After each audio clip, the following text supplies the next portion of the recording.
نبی صلی اللہ علیہ وسلم کے حوالے سے کچھ پیروی کے حوالے سے بات کروں گا، جو قرآن جس طرح کے اشارے دیتا ہے اور اللہ نے قرآن میں اپنی محبت کے ساتھ رسول کی محبت کس طرح سے جوڑی اور ہمیں پیروی میں کیا کیا چیزیں لینی چاہیے۔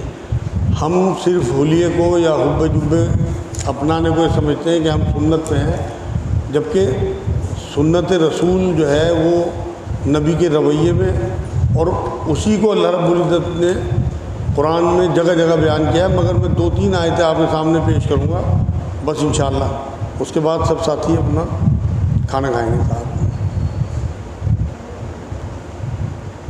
اعوذ باللہ من الشیطان الرجیم، بسم اللہ الرحمن الرحیم۔ قل ان کنتم تحبون اللہ فاتبعونی یحببکم اللہ ویغفر لکم ذنوبکم واللہ غفور رحیم۔ یہ آیت ہے آل عمران 3 نمبر کی صورت ہے، اس کی 31 نمبر آیت ہے۔ اس کا ترجمہ اس طرح سے ہے کہ کہہ دیجئے اگر تم اللہ تعالیٰ سے محبت رکھتے ہو تو میری تابعداری کرو۔ نبی سے کہلوایا اللہ نے کہ اگر تمہیں اللہ سے محبت ہے اور اللہ سے محبت کا دعویٰ کرتے ہو تو اتباع یعنی کہ آئیڈیل رسول اللہ ہوں گے، خود اللہ تعالیٰ تم سے محبت کرے گا اور تمہارے گناہ معاف فرما دے گا، اور اللہ تعالیٰ بڑا بخشنے والا مہربان ہے۔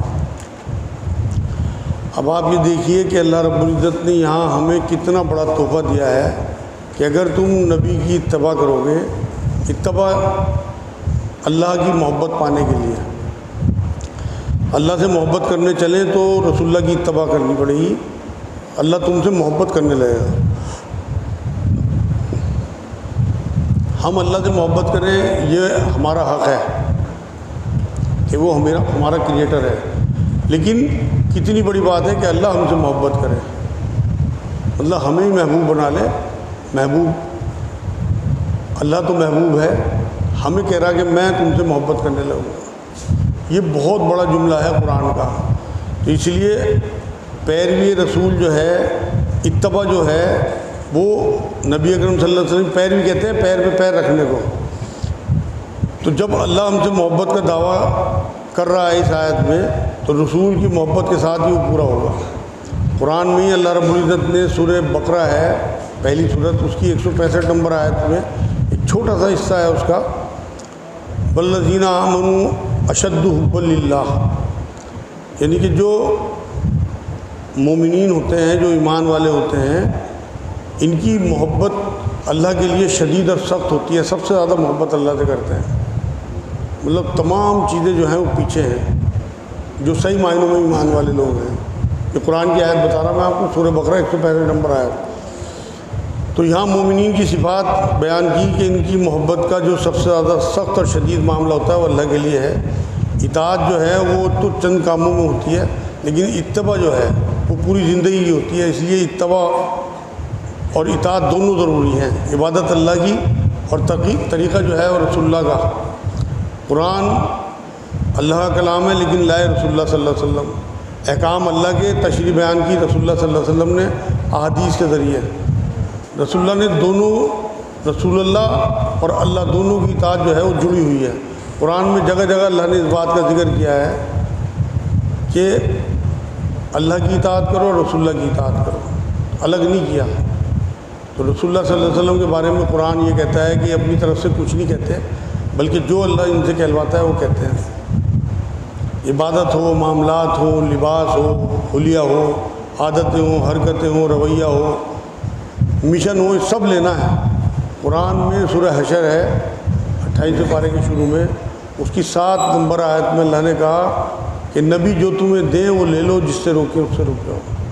تو صرف حلیہ ہی نہیں لینا بلکہ ان کا مشن، ان کا رویہ، اپنے ساتھیوں کے ساتھ رویہ، اپنی بیویوں کے ساتھ رویہ، یہ سب ہمیں ان سے لینا ہے۔ آپ یقین کریں حلیہ ابو جہل کا بھی یہی تھا، لیکن فرق دونوں میں رویے کا تھا، نبی اکرم صلی اللہ علیہ وسلم میں ابو جہل۔ تو اس لیے حلیہ بھی آپ کا کام آئے گا لیکن پہلے رویہ کام آئے گا۔ اگر رویہ نبی والا نہیں ہے، رویہ ابو جہل یا فرعون والا ہے، تو آپ کا حلیہ آپ کو بچا نہیں سکتا کسی بھی قیمت پہ۔ تو یہاں اللہ رب العزت نے جو اتباع کی بات کی ہے، اس سے اگلی آیت بھی لے لیں، اس میں وہ بھی بڑی اہم آیت ہے کہ اس میں اللہ رب العزت نے یہ بات کہی ہے، بسم اللہ الرحمن الرحیم، قل اطیعوا اللہ والرسول فإن تولوا فإن اللہ لا يحب الکافرین۔ کہہ دیجئے کہ اللہ تعالیٰ رسول کی اطاعت کرو۔ اطاعت وہ ہے جو بھی حکم ملے اسے کرنا، یعنی کہ اتباع وہ ہے کہ جو ہم حضور صلی اللہ علیہ وسلم کیا کرتے تھے، حکم نہ ہو پھر بھی اسے ڈھونڈ ڈھونڈ کے کرنا، یہ ہے اصل جو صحابہ اکرام کا طریقہ تھا کہ اگر کسی چیز کا حکم نہیں بھی ہے تو صحابہ نبی اکرم صلی اللہ علیہ وسلم کی چھوٹی چھوٹی سنتوں کو ڈھونڈ ڈھونڈ کے ان کی پیروی کیا کرتے تھے، ان پہ چلنے کی کوشش کرتے تھے۔ تو حضور نے کبھی اپنا مکان نہیں بنایا، حضور نے وحی آنے کے بعد کبھی معاش کے لیے ایک منٹ خرچ نہیں کیا، نبی اکرم صلی اللہ علیہ وسلم نے اتنا مال نہیں ہونے دیا کہ زکوٰۃ واجب ہو۔ یہ وہ ساری سنتیں ہیں جو بے اختیاری سنتیں ہیں، اور آپ اختیار کر سکتے ہو اگر چاہو تو، لیکن یہ حکم نہیں ہے آپ کے لیے۔ یہ وہ سنتیں میں یاد دلا رہا ہوں جن کا ذکر بھی نہیں ہوتا۔ ہمارے ہاں جو ظاہری سنتیں ہیں ان کا ذکر آتا ہے بار بار، داڑھی ہے، ٹخنے ہیں، حلیہ ہے، لیکن نمازیں ہیں، روزے ہیں، یہ سب نظر آتی ہیں معاشرے میں، لیکن جو اصل سنتیں نبی اکرم صلی اللہ علیہ وسلم کی ان کا ذکر بھی نہیں آتا۔ تو اس لیے محبت اگر نبی اکرم صلی اللہ علیہ وسلم سے ہمیں صحیح معنوں میں، سچے معنوں میں ہوگی تبھی ہم اللہ تک پہنچ سکتے ہیں۔ اللہ نے اپنی محبت کے لیے نبی کی اتباع جوڑ دی۔ نبی اکرم صلی اللہ علیہ وسلم کا سلسلہ یہ تھا کہ جب بھی سفر میں جاتے تھے اپنی بیوی میں سے کسی نہ کسی کو ساتھ لے کے جاتے تھے۔ اگر زیادہ بیوی جانے کی ضد کریں تو قرہ اندازی کرتے تھے، جس کا قرہ آ جائے اسے ساتھ لے کے جاتے تھے۔ نبی کہیں ڈنر پہ جاتے تھے، کہیں دعوت میں، تو کوئی نہ کوئی بیوی ساتھ ہوتی تھی۔ ہمیں تو شرم آتی ہے ڈنر پہ لے جاتے ہوئے اپنی بیویوں کو۔ نبی دوڑ لگاتے تھے اپنی بیویوں کے ساتھ۔ حضرت عائشہ جس جگہ بوٹی میں دانت لگاتی تھی نبی اکرم صلی اللہ علیہ وسلم بالکل وہیں دانت لگاتے تھے اپنے، اتنی محبت تھی۔ حضرت عائشہ رضی اللہ تعالیٰ عنہ ایک بار گلاس میں پانی پی رہی پیالے میں، تو نبی نے کہا عائشہ تھوڑا سا پانی چھوڑ دینا، اور پھر بالکل وہیں ہونٹ لگائے جان حضرت عائشہ کے ہونٹ تھے۔ اور ہم تو آج دیکھ لیں کہ ہم کن چیزوں میں اتباع کر رہے ہیں۔ بیویوں کی محبت واقعی ہمارے پاس، میرے پاس آنے والوں میں 99% لوگ اپنی بیویوں پہ ظلم کرنے والے ملتے ہیں، جو الحمدللہ پھر میرے سے بات کرنے کے بعد ہاتھ ملا کے جاتے ہیں کہ ہم آج کے بعد اپنی بیویوں پہ ہاتھ نہیں اٹھائیں گے، گالی نہیں دیں گے۔ کیونکہ نبی نے 63 سال میں نہ اپنی کسی بیوی کو گالی دی، اور نہ کبھی غصہ کیا، نہ کبھی ہاتھ اٹھایا، 11 بیوی رکھی، بلکہ برداشت کرتے تھے اپنی بیویوں کی باتوں کو، ان کے جھگڑوں کو، ان کی آپس کی نوک جھوک کو۔ یہ بالکل نئی بات ہوگی آپ کے لیے کہ نبی کی بیوی نبی کے سامنے ایسی ایسی باتیں کر جاتی تھی کہ ایک بار تو حضرت ابوبکر صدیق نے جب عائشہ کا جملہ سنا تو وہ مارنے دوڑے عائشہ کو، کیونکہ ان کی بیٹی تھی وہ۔ حضور نے روک دیا کہ ابوبکر تو ہمارے گھر کے معاملے میں نہ بول۔ تو کیسی بات ہوگی وہ کہ باپ مارنے دوڑا کہ نبی کو ایسی بات کہہ رہی۔ تو اس لیے اپنی بیویوں کی محبت، اپنی عورتیں، اس میں بیٹیاں ہوں، بہنیں ہوں، ان کی، کیونکہ نبی اکرم صلی اللہ علیہ وسلم سب سے آخری وقت میں بھی یہ کہہ کے گئے ہیں کہ ان عورتوں کا خیال رکھنا، کمزور ہیں، اپنے لیے کچھ نہیں کر سکتی۔ اب آپ دیکھیے جو آپ کی بیویاں ہیں جو 4-6 سال یا 30 یا 40 سال آپ کے ساتھ رہتے ہوئے ہو گئے، وہ واپس تو جا نہیں سکتی، مظلوم ہے، مگر آپ کے ظلم سہتی رہے گی آپ کے ساتھ، مگر اس کی آہیں اللہ تک پہنچ رہی۔ قرآن میں اللہ نے کہا کہ تم عمل کر کے بھول جاتے ہو، میں لکھ لیتا ہوں۔ اگر اس نے معاف بھی کر دیا تو اللہ نے لکھ رکھا، جب تک آپ توبہ نہیں کریں گے اس کی معافی بھی آپ کے کام نہیں آئے گی۔ تو اس لیے ان معاملوں میں بہت احتیاط کریں۔ ایک آیت میں آپ کے سامنے اور پیش کرتا ہوں، آل عمران ہی کی آیت ہے، آیت نمبر 159۔ یہ ہمارے رویوں سے متعلق ہے۔ بسم اللہ الرحمن الرحیم۔ فَبِمَا رَحْمَةٍ مِّنَ اللَّهِ لِنتَ لَهُمْ وَلَوْ كُنتَ فَظًّا غَلِيظَ الْقَلْبِ لَا تَفَضُّ مِنْ حَوْلِكَ فَاعْفُ عَنْهُمْ وَاسْتَغْفِرْ لَهُمْ وَشَاوِرْهُمْ فِي الْأَمْرِ فَإِذَا عَزَمْتَ فَتَوَكَّلْ عَلَى اللَّهِ إِنَّ اللَّهَ يُحِبُّ الْمُتَوَكِّلِينَ۔ ترجمہ اس کا اس طرح سے ہے کہ اللہ تعالیٰ کی رحمت کے باعث آپ ان میں نرم دل ہیں۔ نبی اکرم صلی اللہ علیہ وسلم کو کہا اللہ نے کہ آپ اپنے ساتھیوں کے بیچ میں نرم دل ہیں، اور اگر آپ بد زبان اور سخت دل ہوتے تو یہ سب آپ کے پاس سے چھٹ جاتے۔ سو آپ ان سے درگزر کریں اور ان کے لیے استغفار کریں اور کام کا مشورہ ان سے کیا کریں۔ پھر جب آپ کا پختہ ارادہ ہو جائے تو اللہ تعالیٰ پر بھروسہ کریں، بے شک اللہ تعالیٰ توکل کرنے والے سے محبت کرتا ہے۔ یہ بڑی اہم آیت ہے قرآن کی، جو نبی اکرم صلی اللہ علیہ وسلم کے ذریعے ہمیں ایک تحفہ دیا گیا۔ یہ بتایا گیا کہ اپنے جو ساتھی ہوں، اپنے جو رشتہ دار ہوں، اپنے جو گھر والے ہوں، ان کے ساتھ آپ کو کیسا رویہ رکھنا، ان سے غلطی بھی ہوں گی۔ یہ آیت جو آئی تھی اس کا پس منظر جنگ احد، اس میں 70 صحابہ شہید ہو گئے تھے، دندان مبارک شہید ہوئے تھے، مسلمانوں کا بہت نقصان ہوا تھا۔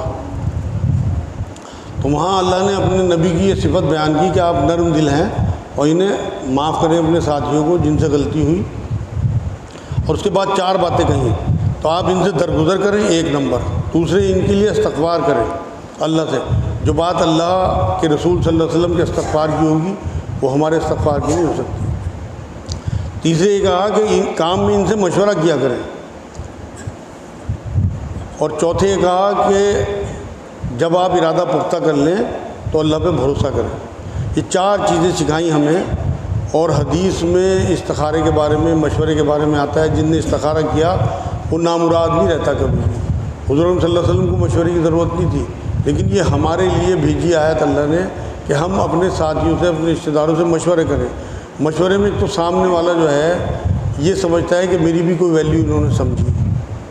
آپ کی اگر کسی سے قدورت ہے، دل میں برائی ہے، وہ آپ سے حسد جلن رکھتا ہے، آپ اسے مشورے کے لیے 2-4 بلا لو، 2-4 بار، انشاءاللہ اس کی قدورت دور ہو جائے گی، اسے لگنے لگے گا کہ واقعی میری ویلیو سمجھ رہا۔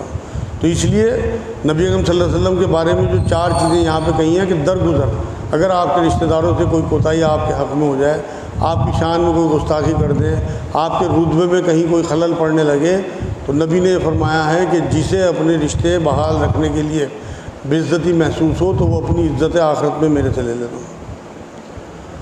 تو اپنے رشتہ دار ہوں، اپنے ساتھی ہوں، اپنے کلیگ ہوں، اپنے آفس کے لوگ ہوں، اپنے ماتحت ہوں، ان کی غلطیوں پہ درگزر کرنا یہ حکم ہے اللہ کا، اور نبی کی صفت بیان کی قرآن میں باقاعدہ۔ دوسری صفت، استغفار کریں ان کے لیے۔ نبی اکرم صلی اللہ علیہ وسلم کے بارے میں آتا ہے کہ راتوں اپنی امت کے لیے دعائیں کرتے تھے، اللہ سے معافی مانگتے تھے۔ خود نبی نے کہا کہ میں 70 بار ایک دن میں استغفار کرتا ہوں۔ تو آپ اپنی دعاؤں میں اور اپنے استغفار میں اپنے رشتہ داروں کو، اپنے ساتھیوں کو، بلکہ تمام امت، رسول اللہ صلی اللہ علیہ وسلم کی امت ہے، حضور کے بارے میں آتا ہے کہ ایسی رات کو آواز آتی تھی رونے کی جیسے ہانڈی پک رہی ہو چولہے پہ، اس طرح سے تڑپتے تھے اپنی امت کے لیے۔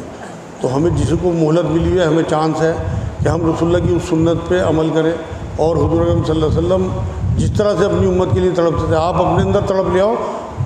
بہت آسان ہے الحمدللہ، جب آپ یاد کریں گے اپنے جو بھی مسلمان جہاں جہاں پریشان ہیں، نام لے لے کے، آپ چاہے فلسطین کے ہوں، کشمیر کے ہوں، دنیا کے کسی تختے کے مسلمان ہوں، آپ ان کے لیے کچھ نہیں کر سکتے، آپ مجبور ہیں، کمزور ہیں بالکل، لیکن آپ ان کے لیے دعا کر سکتے ہو۔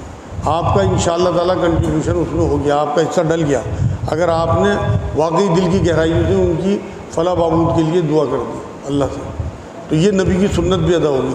تیسرے، مشورہ، جو میں آپ کو بتا رہا ہوں، چھوٹا سا بھی فنکشن گھر میں ہو، چھوٹی سی بھی کوئی رشتہ کہیں کرنا ہو، چھوٹا سا بھی کوئی کاروبار کرنا ہو، تو جو اپنے قریبی لوگ ہیں، 5-4 لوگوں کی میٹنگ بلائی، اپنے بھائیوں کی، اپنے کزنس کی، اور مشورہ، اس سے ان کا دل بڑا ہوگا۔ حالانکہ نبی کو مشورے کی ضرورت نہیں تھی، میں بتا رہا، نبی پہ تو اللہ کی تعلیمات آتی تھی، قرآن یہ خود کہتا ہے کہ اپنی طرف سے کچھ نہیں کہتے، جو کچھ اللہ انہیں حکم دیتا ہے وہ کہتے ہیں، تو مگر پھر بھی وہ مشورہ کرتے تھے۔ تو یہ مشورہ کرنا، اور پھر جب پختہ ارادہ ہو جائے تو اس پہ پھر آپ نے پکے رہنا ہے، پھر اس پہ ہلنا نہیں ہے۔ تو یہ پھر اللہ پہ توکل، یہ بھی جو ہے توکل کرنا، بھروسہ کرنا کسی فیصلے پہ۔ مشورے چاہے 100 دفعہ کریں آپ، لیکن جب آپ کسی فیصلے پہ پہنچ جائیں پھر اللہ پہ توکل، پھر پچھتانا نہیں ہے۔ ہم میں زیادہ تر کا حال یہ ہوتا ہے، ہم ڈبل مائنڈیڈ ہوتے ہیں، فیصلہ کرنے کے بعد بھی پچھتاتے رہتے ہیں۔ جب آپ نے مشورہ کر لیا اور اللہ پہ بھروسہ کر لیا تو اب آپ نے پچھتانا نہیں ہے۔ مومن کبھی پچھتایا نہیں کرتا اپنے فیصلوں میں، کیونکہ نبی کے بارے میں جو آپ کو بتا رہا ہوں وہ تو اپنی طرف سے کچھ کہتے نہیں۔ سورہ نجم کی آیت ہے 23 اور 3 نمبر آیت۔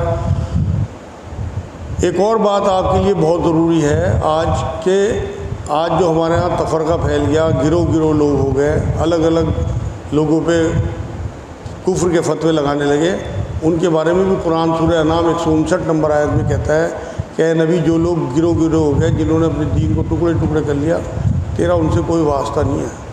تو اس لیے کسی بھی گروہ میں بننے کی کوشش نہ کرنا. سب گروہ آپ کے ہیں.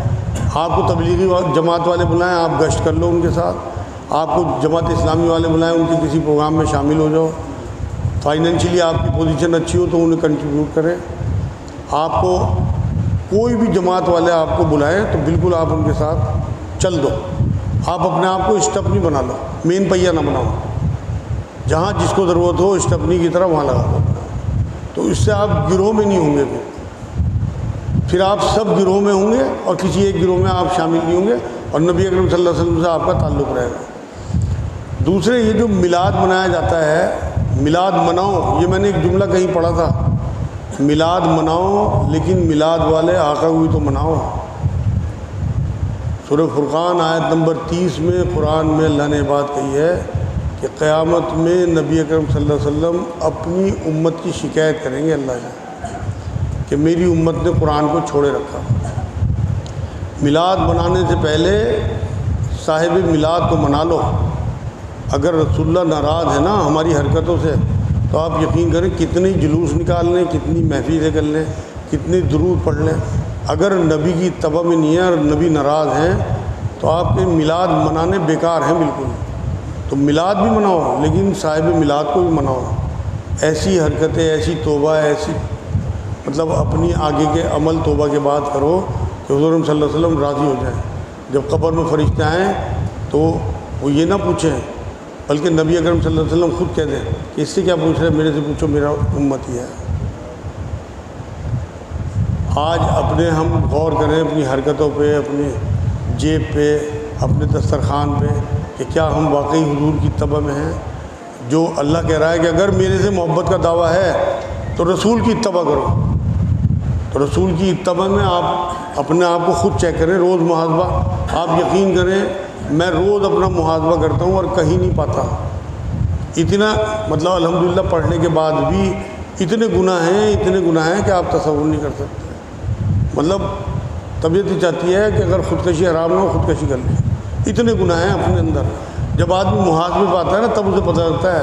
لوگوں کو تو لگتا ہے کہ بڑا دیندار ہے, بڑی باتیں کرتا ہے, لیکن جب آدمی کو اپنا تو پتہ ہے نا, اللہ ایسی شان والا ہے کہ ہمارے تمام گناہ دیکھتا رہتا ہے, تمام اختیار کے باوجود ہمیں نہیں پکڑتا. اگر وہ ہماری پکڑ کر لے تو آپ یقین کریں ایک قدم آگے نہیں چل سکتے. تو اس لیے اپنا محاسبہ شروع کریں. دوسروں میں غلطی نکالنا بہت آسان ہے. اصل میں کامیاب لوگ وہ ہوں گے جو اپنے اندر کمی ڈھونڈیں گے پھر انہیں دور کریں گے. جب نبی اکرم صلی اللہ علیہ وسلم اپنے بارے میں معصوم ہوتے ہوئے کہہ رہے کہ میں 70 بار ایک دن میں استغفار کرتا ہوں, معافی مانگتا ہوں, اپنے لیے بھی امت کے لیے بھی, تو ہم میں کتنے لوگ ہیں جو استغفار کر رہے ہیں. استغفار یہ نہیں کہ آپ نے ایک جملہ اختیار کر لیا اور ایک تسبیح پڑھ لی استغفار کی. استغفار کہتے ہیں کہ آپ نے اللہ سے توبہ کی اور اس کے بعد آپ نے ان کاموں کو نہ کرنے کا عزم اللہ سے کر لیا. مطلب اللہ سے بیعت کر لی ایک حساب سے کہ اللہ اب یہ کام میں نہیں کروں گا, یہ کام جو ہے میں نے چھوڑ دیا آج, اب میں رسول کی اتباع میں ہوں. ابھی جو پروگرام ہوا تھا میسور پیلیس میں, اس میں آواز وغیرہ صحیح نہیں تھی. میں نے بعد میں طارق صاحب کی جو ویڈیو سنی ہے وہ مجھے اپنا یاد آ گیا کہ انہوں نے جو حوالہ دیا تھا, جب مجھے انہوں نے اپنا شاگرد بنایا تھا تو انہوں نے مجھے یہی بات کہی تھی کہ کسی سے بیعت ہونے کی ضرورت نہیں ہے. رسول اللہ صلی اللہ علیہ وسلم ہمیشہ کے لیے تھے, ہمیشہ کے لیے ہیں, ہمیشہ رہیں گے. اگر تجھے بیعت ہونا تو رسول سے ہونا بیعت. میں نے بعد میں ان کی تقریر سنی, اس دن تو میں تھوڑا بزی تھا, میں سن نہیں پایا. حضرت عثمان غنی رضی اللہ تعالیٰ عنہ کی انہوں نے مثال دی طارق صاحب نے کہ جب صلح حدیبیہ کے وقت حضرت عثمان غنی رضی اللہ تعالیٰ عنہ کو مکے بھیجا گیا کہ ان سے کس طرح صلح کی کوئی بات کر لیں, اور جب یہ خبر آئی کہ انہیں شہید کر دیا گیا تو حضور صلی اللہ علیہ وسلم نے تمام صحابہ سے جو وہاں موجود تھے اس ٹائم 15 صحابہ, ان سے بیعت لی. اور وہ موت کی بیعت تھی. اپنا ہاتھ ایک سامنے رکھا اور اس کے بعد سب نے حضور کے ہاتھ پہ بیعت لی, اور ان تمام صحابہ کے بعد حضور نے ایک ہاتھ اپنا اوپر سے رکھا کہ عثمان کی طرف سے بیعت. حالانکہ عثمان کے بارے میں بات آ گئی تھی وہ شہید ہیں, لیکن نبی اکرم صلی اللہ علیہ وسلم کو تو اللہ وحی کے ذریعے بتا دیتا تھا کہ وہ الحمدللہ حیات ہیں, تو ان کی طرف سے ہی بیعت لی. تو آپ بھی آج گھر جا کے تنہائی میں کوٹھے میں گھس جانا اور درود شریف پڑھ کے 2 نفل پڑھ کے اپنا ایک ہاتھ آگے کر کے دوسرا ہاتھ رسول اللہ کا کہ میں آج بیعت لیتا ہوں رسول سے، اور وہ کام نہیں کروں گا جو رسول منع کر کے گئے۔ جو منہ مبارک آپ کو یہاں زیارت ہو رہی، میں نے جب اپنے ایک ساتھی میرے دلی میں ہیں دوست، انہیں جب میں نے منہ مبارک کی زیارت کرائی تو وہ وہاں سے نکلنے کے بعد میرے گھر سے بیچ میں مسجد میں رک گئے اور 2 نفل پڑھ کے اللہ سے دعا کی کہ اللہ آج تو نے مجھے نبی کے پاک بال دکھا دیے، آگے میں کوئی حرام چیز نہ دیکھوں۔ ہماری تو دعا ذہن میں بھی نہیں آئی تھی۔ کیسے کیسے لوگ پڑھے، اور ان کا حلیہ دیکھو تو وہ بالکل عام سے انسان ہے، اور بات کتنی بڑی انہوں نے کری۔ ابھی میں نے ایک ویڈیو دیکھی تھی واٹس ایپ پہ، اس میں ایک نابینا بچے کا ایک انٹرویو لے رہا عرب کا کوئی آدمی، 11-12 سال کا بچہ۔ جب اس سے پوچھا کہ تیری آنکھیں چلی گئی ہیں، کسی حادثے میں اس کی آنکھیں چلی گئی، کیا تو اللہ سے آنکھ نہیں مانگتا؟ کہنے لگا میں نے آج تک نماز میں بھی اللہ سے آنکھ نہیں مانگی، چونکہ میں چاہتا ہوں کہ اللہ میری ان آنکھوں کے بدلے تھوڑے سے گناہ میرے معاف کرے، سارے نہیں، تھوڑے سے گناہ۔ اور 12 سال کا بچہ، اسے ہدایت کس طرح سے ملی ہوگی، کیا اس کے الہام ہوا ہوگا، کیا اللہ نے ہم اپنا ایمان ٹٹولیں کہ ہم بڑے سے بڑے گناہ بھی کرتے رہتے ہیں تو سوچتے ہیں دیکھا جائے گا۔ تو اس لیے جو لوگ واقعی تقوی اختیار کرنا چاہتے ہیں، جو لوگ واقعی اللہ کے رسول صلی اللہ علیہ وسلم کی اتباع کرنا چاہتے ہیں، تو کوشش کریں کہ کسی بندے سے بیعت نہ کریں بلکہ رسول اللہ سے بیعت کریں، اور پھر اپنی زندگی میں تبدیلی دیکھیں انشاءاللہ۔ آج کی جو آخری آیت ہے میرے ذہن میں، وہ اور میں آپ کو سنا دوں، اس سے ہی انشاءاللہ تعالیٰ آپ کی تھوڑی سی اور اللہ اور اس کے رسول سے محبت میں اضافہ ہوگا انشاءاللہ۔ یہ سورۃ توبہ کی آخری آیتوں میں ہے، بلکہ 128 نمبر آیت ہے۔ بسم اللہ الرحمن الرحیم۔ لقد جاءکم رسول من انفسکم عزیز علیہ ما عنتم حریص علیکم بالمؤمنین رؤوف رحیم۔ یہ آیت 128 نمبر سورۃ توبہ۔ ترجمہ اس کا اس طرح سے ہے، تمہارے پاس ایک ایسا پیغمبر تشریف لائے، تمہارے پاس ایک ایسے پیغمبر تشریف لائے ہیں جو تمہاری جنس سے ہیں، مطلب بشر ہیں، فرشتے نہیں ہیں۔ یہ بھی ہمارے لیے ایک فخر کی بات ہے کہ وہ انسان تھے، نبی اکرم صلی اللہ علیہ وسلم، اللہ نے 63 سال کی زندگی ہمارے جیسی انہیں دی، جن کو تمہاری مصیبت کی بات نہایت گراں گزرتی ہے، مطلب تم پہ کوئی پریشانی آ جائے، کوئی دنیاوی مصیبت ہو یا اخروی تمہاری کوئی پریشانی انہیں نظر آتی ہو، تو یہ تکلیف تمہاری دیکھ کے انہیں صدمہ ہوتا ہے۔ یہ امت کے لیے ہے۔ یہاں اللہ نے رؤوف الرحیم کہا، جو اپنی صفت اللہ رب العزت کی ہے رؤوف الرحیم، وہ کہا کہ یہ تمہارے لیے رؤوف الرحیم ہے، جن کو تمہاری مصیبت یا پریشانی نہایت گراں گزرتی ہے، جو تمہاری منفعت کے بڑے خواہش مند رہتے ہیں، حریص رہتے ہیں، مطلب تمہاری جو ہے اچھائی تمہیں مل جائے اللہ کی طرف سے، اس کے حریص رہتے ہیں، خواہش مند رہتے ہیں۔ یہ صفت اپنے اندر اتارنی ہے ہمیں اللہ کے رسول صلی اللہ علیہ وسلم کی، کہ ہمیں اپنے رشتہ داروں کے لیے، اپنے ساتھیوں کے لیے، اپنے شہر والوں کے لیے، اپنی پوری امت کے لیے حریص ہونا ہے، رؤوف الرحیم ہونا ہے، ان کی بھلائی کا خواہش مند ہونا ہے۔ تب ہم رسول کی اتباع اور پیروی میں آئیں گے۔ خالی حلیوں سے کچھ نہیں ہونے والا، میں نے آپ کو شروع میں کہہ دیا، حلیہ بھی آپ کا کام آئے گا، مکھن کی طرح لگے گا انشاءاللہ، مگر پہلے اتباع، پہلے پیروی، پہلے نبی اکرم صلی اللہ علیہ وسلم کا رویہ اگر آپ کے اندر ہوا تو آپ یقین کریں آپ کے لیے بہت آسانی ہو جائے گی آخرت۔ لیکن اگر کوئی یہ دعویٰ کرے کہ مجھے سیدھا اللہ مل جائے گا، ممکن نہیں ہے۔ مجھے سیدھے رسول اللہ مل جائیں گے، ممکن نہیں ہے۔ رسول اللہ آپ کو ملیں گے امت کے ذریعے۔ رسول اللہ کو سب سے زیادہ کس کی محبت تھی؟ اپنی امت کی، تڑپتے تھے امت کے لیے۔ تو اگر آپ کو واقعی رسول اللہ کی محبت چاہیے تو آپ رسول اللہ کی امت سے محبت شروع کر دیں، آپ ان کی خدمت شروع کر دیں۔ نبی اکرم صلی اللہ علیہ وسلم نے ایک بار یہ بات فرمائی، ایک حدیث سنا دوں میں آپ کو۔ حضور نے یہ بات فرمائی کہ میں مسجد نبوی میں 1 مہینے کا اعتکاف کروں، مگر میں اس سے بہتر یہ بات سمجھتا ہوں کہ میں اپنے کسی حاجت مند بھائی کی حاجت پوری کروں۔ تو لوگوں کی محبت، ان کی خدمت، ان کے لیے آسانی پیدا کرنا، ان کی پریشانی دور کرنا، ان کے بوجھ اور توق اتار دینا، انہیں دلاسے دینا، انہیں خوشخبری سنانا، یہ ہے سنت رسول۔ کتنی بڑی عبادت ہے، ایک مہینے اگر آپ کو چانس مل جائے مسجد نبوی میں اعتکاف کرنے کا، کتنی بڑی آپ سعادت مندی سمجھیں گے اس بات کو۔ نبی کہہ رہے ہیں اس سے بہت بہتر ہے کہ میں کسی اپنے حاجت مند بھائی کی حاجت پوری کر دوں، اس کا دکھ دور کر دوں۔ تو اس لیے اپنی گرہ میں باندھ لیں کہ ہم نے دکھ دور کرنا۔ ہم دیکھو اللہ نے اپنا انٹروڈکشن رحمان الرحیم سے کرایا، رحمت اللہ کی صفت ہے، اسی لیے اپنے نبی کو اس نے رحمت للعالمین لقب دیا قرآن میں۔ تو اگر آپ رحمت للعالمین کی امت ہیں اور آپ لوگوں کے لیے رحمت نہیں ہے تو آپ یقین کریں آپ نام کی امت ہی ہیں۔ اگر آپ واقعی رحمت ہیں تو کل کو رسول اللہ صلی اللہ علیہ وسلم آپ کے اوپر فخر کریں گے۔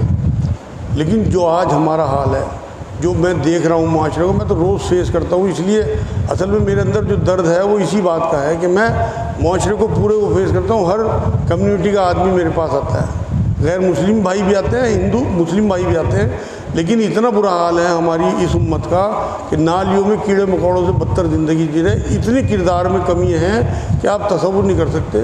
میں آپ کو قسم کھا کے کہہ رہا کہ کوئی دن ایسا نہیں ہوتا کہ میں اس امت کے لیے رو کے نہ جاتا ہوں یہاں سے ان کے ساتھ۔ ایسی ہماری بہنیں پریشان ہیں، ایسے ہمارے بھائی پریشان ہیں، اتنی زیادہ پریشانی میں، اور ہم اپنی مستیوں میں مست ہیں۔